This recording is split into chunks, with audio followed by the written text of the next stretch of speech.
This week's episode is for anyone who's ever experienced their own pink tote lid moment. It's for those navigating the complex layers of migration, identity, and belonging. Together, we'll share stories of clarity, struggle, and triumph. We'll delve into how cultural norms and generational gaps shape migrant households, unpacking unspoken rules, moments of friction, and most importantly, how we bridge the gap between where we come from and where we're headed. In hearing these stories, I hope you'll find reflections of your own journey. So, if you ever felt caught between the life you've left behind and the life you're building, or if you're curious about the lived experiences of migrants and their families, welcome. This is a space to unpack those moments, find meaning in them, and recognize that sometimes even the smallest things reveal the greatest truths.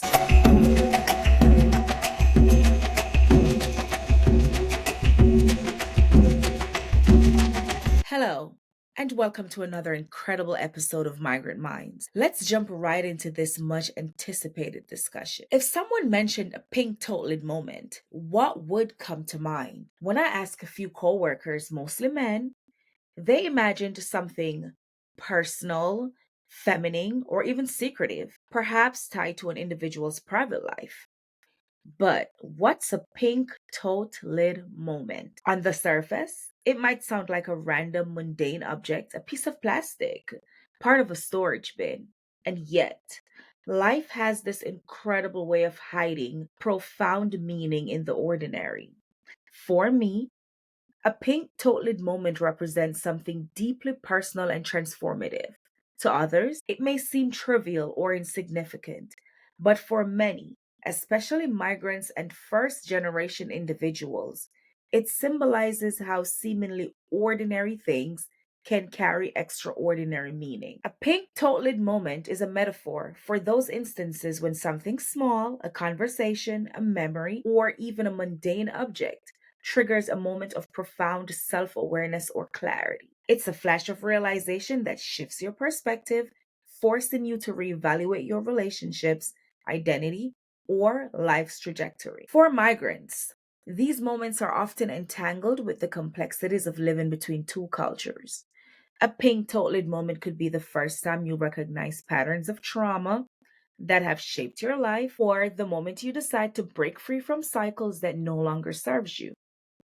It might be when you fully grasp the sacrifices your parents made, or when you begin questioning the traditions you were raised with. These moments are not always easy. Sometimes they're raw, painful, and heavy, revealing unresolved wounds or unmet emotional needs. Other times, they spark a sense of resilience or pride that will push you forward towards your healing and your growth. What makes them so powerful, however, is their ordinariness. They transform everyday experiences into something extraordinary because of the meaning behind them. On this podcast, when I talk about pink tote lid moments, I'm referring to those small yet impactful events that leave a lasting impression, the turning points that define, shape, and push us forward. And in the stories we share here, you will hear how these moments have changed lives, offering clarity and the courage to move towards something better. While it's easy to discuss what a pink tote lid moment symbolizes, hearing stories of those who have lived through them is far more impactful. Stories of abuse, trauma, and resilience are stark realities for many migrants. Yet, the clarity gained in these moments often sparks the beginning of healing. Here's one story that moved me deeply. It comes from TikTok and it is shared by a creator named Black Magic. That's BLA, the number three, CKMAGI, the number three, for anyone that wants to go look this video up. To respect copyright, I'll summarize the contents of her video. In this story, the TikTok creator shares a powerful pink tote lid moment from her ninth grade year.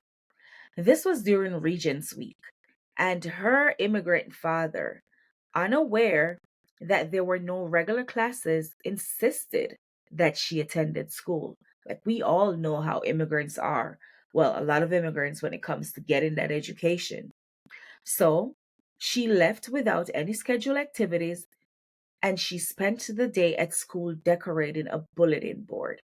Toward the end of the day, she called her stepmom to ask permission to stay just a few extra minutes to finish the board, as using the staple gun would create a disturbance and she had to wait until testing was concluded. After waiting for her stepmother's response, which was a no from her father, she packed up to go home. But the bus that her father insisted that she took, that she was not supposed to miss, she missed that first bus. Despite following instructions and leaving as soon as she received the call to go home, she arrived slightly later than usual.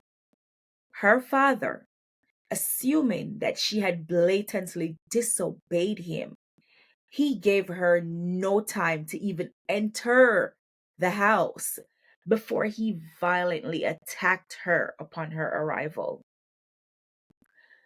Her beating was so severe, even the wire from her braces was protruding through her cheek. She was left with injuries so visibly horrific that her father kept her out of school for the remainder of that week. She was then packed up and taken to another state to avoid questions. This moment encapsulated the lack of emotional regulation and the need for control that defined her father's parenting. A minor misunderstanding escalated into unnecessary violence, highlighting how a parent's unchecked anger and need for dominance can turn a small issue into a traumatic event. For this creator of this story, Black Magic, this experience underscored the emotional immaturity that characterized her upbringing and shaped her understanding of pink tote lid moments. As we unpack these pink tote lid moments, stories like this highlight how cultural norms and generational gaps often create friction in migrant households. The stories shared in this TikTok is a very powerful example of how cultural norms and generational gaps can create friction in families navigating migration. In this narration, her father, shaped by strict cultural values, which emphasized discipline and education, he misinterpreted her actions. Without understanding the situation, he reacted with uncontrollable rage which resulted in her brutal beating. This painful moment reveals the stark disconnect between generations in migrant households. Her father's actions, shaped by his cultural and generational upbringing, reflect a pattern of control and discipline that clash with the emotional needs of the children navigating a different cultural environment. For many migrant children, these moments expose a painful reality, a lack of emotional maturity in parents who, despite their sacrifices and love, they sometimes fail to recognize how their actions harm the very children they strive to support. The term pink tote lid moment symbolizes these tipping points, where small misunderstandings erupt into life altering experiences due to unspoken rules, unmet expectations, and generational divides. In today's episode, I would also like to share one of my own personal pink tote lid moments.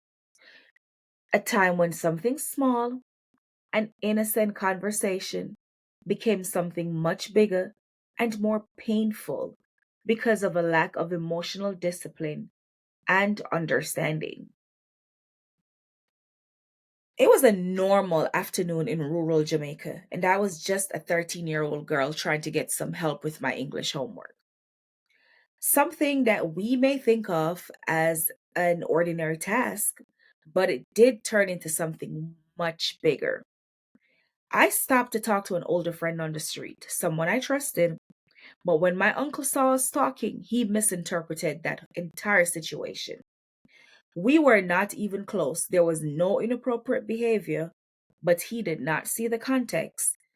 It was just a simple conversation, only that it was in the dark. When I got home, my uncle, he spun an exaggerated story to my grandmother, painting me as dishonorable. The story he spun wasn't just an exaggeration. It was a complete distortion of what had actually happened, and it turned a harmless moment into a scandal. The result? Hours of verbal humiliation in front of family. And that wasn't all.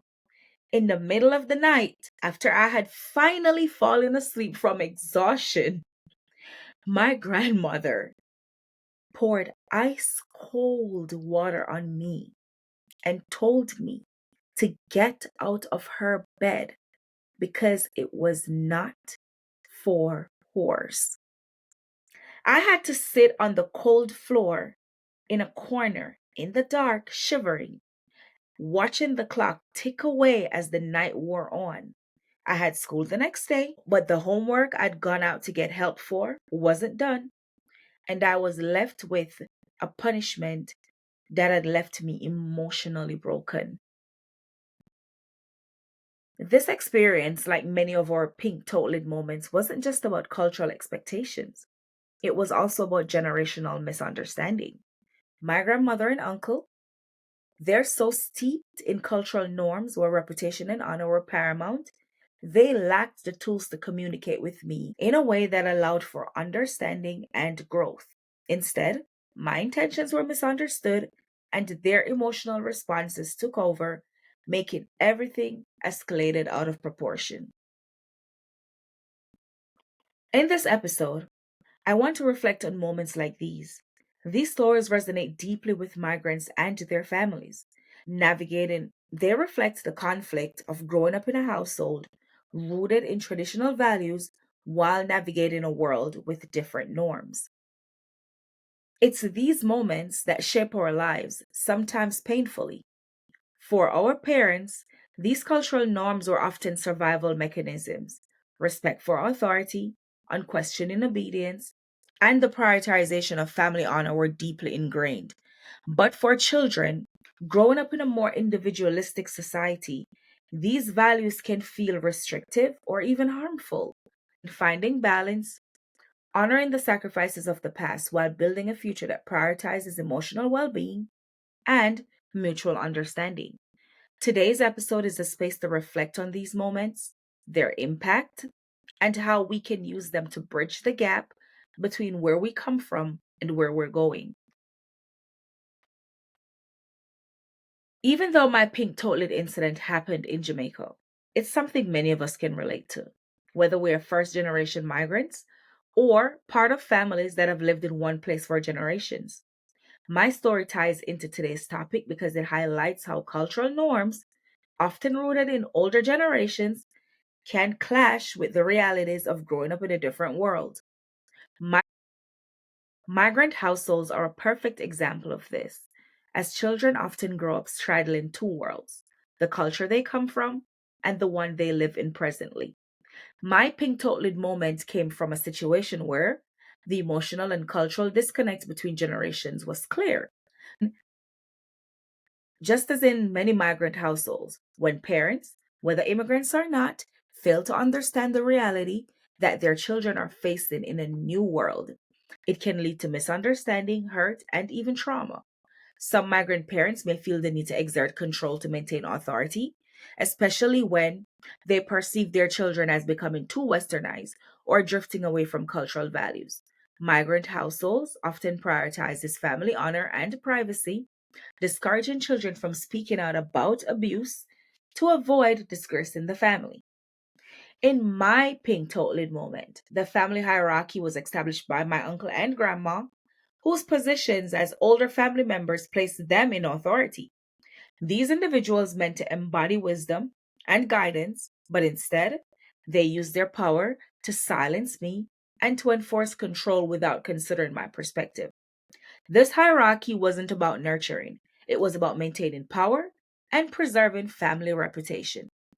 In my case, my uncle's overreaction to what should have been an innocent encounter was fueled by his need to control and maintain power. But this is a common experience for many children in migrant households, where the parent's sense of control is tied to survival in a new country and the need to hold on to traditional values. But it can cause friction when emotional needs and generational understanding are not addressed. So, is this a case of cultural norms versus generational? Well, for many migrant families, the clash between cultural norms and generational gaps become unavoidable. Imagine living in a household shaped by your parents' traditions while navigating a completely different culture on the outside.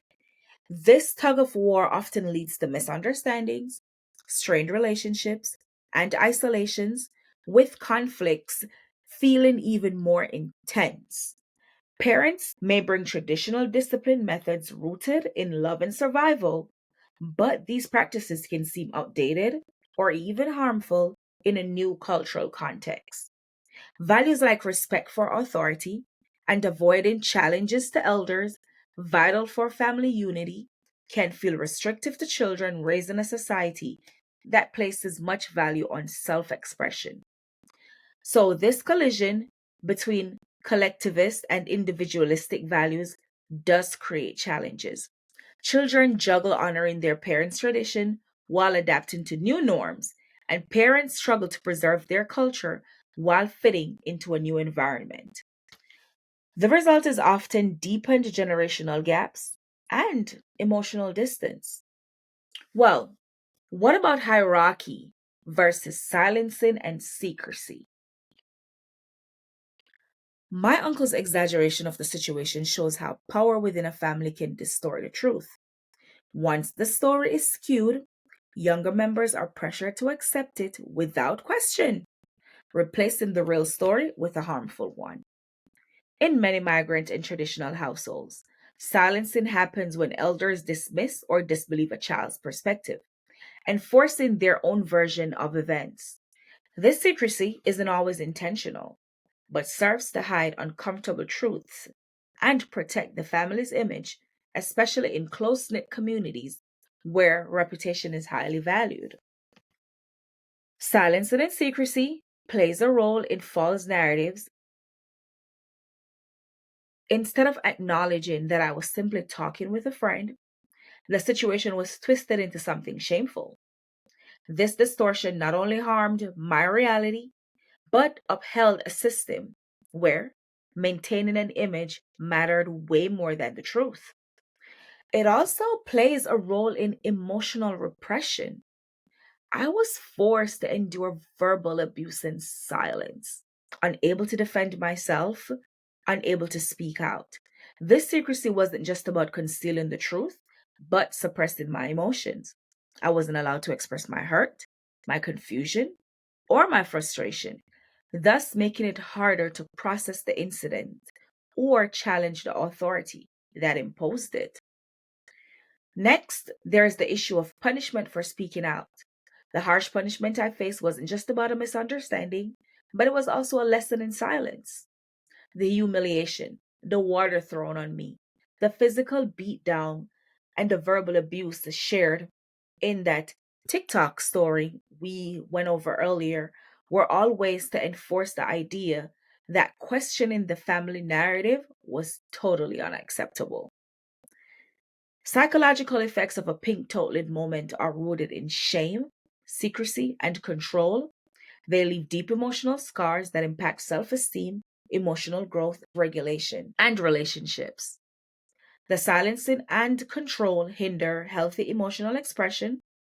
stunting the ability to process emotions and speak openly. This repression often affects mental health and relationships in the long term, and they also leave lasting effects such as shame and guilt. Because moments like my pink tote moment did create intense feelings of shame and guilt because it did make me question my worth and made me feel undeserving of love or understanding. There is the issue of low self esteem. Being silenced and dismissed repeatedly can erode confidence, distrust, and communication issues. A dismissed voice struggles with trust and openness in relationships, fearing that expression will lead to punishment or ridicule. Then there's internalized fear and anxiety. I was punished, not just for overstaying my time, but for what my uncle assumed happened, which instilled a sense of constant vigilance and fear that no action is ever safe from misinterpretation or unjust consequences. What about emotional numbness or suppression? Oh, yes. Repeated invalidation does lead to emotional numbness, and it makes it hard to navigate complex feelings or situations in adulthood. Being repeatedly told that your feelings don't matter does lead to suppression, and the emotional damage can manifest as depression, anxiety, or anger, and that is difficult to process or even articulate. There is resentment towards authority. The abuse and unfair treatment fosters resentment towards authority figures. It will make that child harder to trust or respect authority figures later in life. I know that the emotional abuse and unfair treatment I experienced, combined with the distortion of the situation, it did leave lingering resentment towards my uncle and grandmother. Then there's apathy towards conflict resolution. Instead of being able to discuss what happened and work openly towards an understanding, I was forced to endure that emotional abuse in silence. So, growing up in that environment actually silenced me because it taught me to avoid conflicts altogether, believing that speaking up would only bring more harm. Then there is difficulty with empathy. The development of empathy can be stunted if emotional needs are dismissed or punished. And this does not mean that the individual lacks the empathy. It just means that they struggle to express or understand emotions in others due to their emotional barriers. While the psychological effects of a pink tote moment can be severe, post traumatic growth is also possible. The experience of overcoming such an intense emotional trauma can lead to a deeper self awareness and understanding, allowing the person to develop resilience. Therapy, self reflection, and a healthy support system can help individuals process their feelings and transform their pain into a source of strength and wisdom. So, how do we break the cycle? Well, the pink toilet moment represents more than a single event. It symbolizes entrenched systems of hierarchy, silencing, and secrecy. Breaking this cycle requires intentional action to confront generational patterns, shift family dynamics, and create spaces for open communication and emotional safety. So, here's how we can move forward to heal and prevent similar experiences for ourselves and others. Number one, acknowledge the harm. Breaking the cycle begins with acknowledging the harm caused by these moments, recognizing emotional wounds inflicted by these dynamics, and validating the pain of those who experience them. In my case, it means telling my story, shedding some light on the broader implications of silence, secrecy, and hierarchy. Number two, confront hierarchical family dynamics. Challenge the authoritarian approaches to communication. Encourage mutual respect and allow younger family members to be able to express themselves without fear. Because when families embrace a culture of mutual respect, they foster trust, which makes it easier for individuals to feel safe even if it's during a conflict or a misunderstanding. Number three, build emotional literacy. Many pink tote lid moments arise because families lack the tools to process emotions in a healthy way. Emotional literacy, the ability to identify, understand, and express feelings, can break cycles of silencing and abuse. So we need to normalize emotional expression and foster open ended questions such as, how are you? What made you? And how can we? These methods of communicating prioritizes understanding over judgment. Number four, and the culture of secrecy. In families, silence can mask generational patterns of abuse, creating an environment where harm persists unchecked. Breaking the cycle involves bringing difficult conversations to light, challenging harmful narratives, and encouraging transparency to confront generational patterns of harm. Number five, seek healing and support. Healing from the emotional scars of a pink tote lid moment takes time and intentional effort and may involve therapy or counseling, engaging in community spaces or support groups. For instance, this podcast, where shared experiences can foster understanding and solidarity. There's also journaling or storytelling. Healing is a ongoing process, but every step you take towards self-awareness and emotional growth weakens the grip of past trauma. And lastly, practice forgiveness and accountability. Breaking the silence doesn't mean ignoring the pain in the past or the pain of the past. It involves holding those responsible accountable while also choosing forgiveness for your healing. Forgiveness is not about excusing the harm that was done, but about releasing the emotional grip that the pain holds over you. It's an act of self liberation.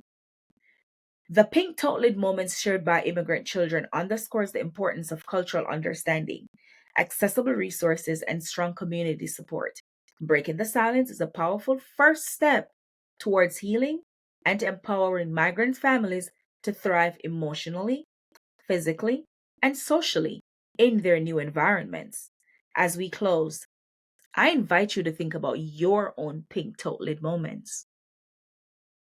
What lessons have they taught you? How have they shaped your perspective? And most importantly, how can they inspire growth and understanding within your own relationships? Healing starts with awareness, and change begins with action. Let's continue to break the silence, spark meaningful conversations, and build stronger connections, one story at a time.